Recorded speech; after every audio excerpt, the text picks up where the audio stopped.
you will be seen in prati house corner, like ఒక heroine see unfortunately the mindset of people ఇవాళ as ఒక హీరోయిన్కి ఒక shelf life ఉంటుంది అని నేను 2011లో వచ్చేటప్పుడు వాళ్ళందరూ అడిగారు.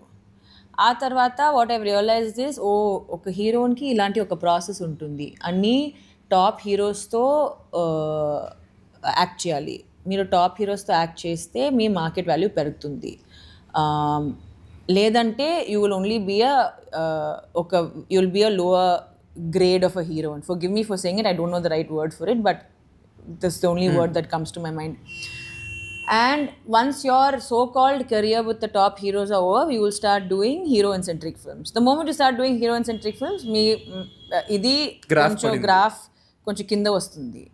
Then if you do TV shows అనమాట, however big the TV show is, whatever, మళ్ళీ కింద వెళ్తుంది. Then none of the heroes will touch you అనమాట, is what I have seen, at least from my observation. నాకు ఎక్కడో నా లోపల ఒక రిబెల్ ఉంది.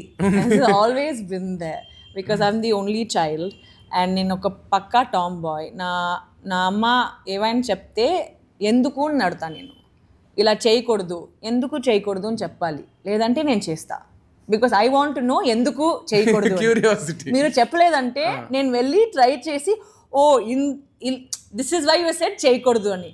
లేదంటే నేను వెళ్ళి if I do it very well I'm like చూడు నేను చేశాను, మీరు చెప్పిన మీరు ఏం చెప్పారు అది అవ్వలేదు, అది so you're wrong ani. Correct. But I will always question it. Like I've always been that person. Whoever says what, even today, and I think it's very important for everyone to question.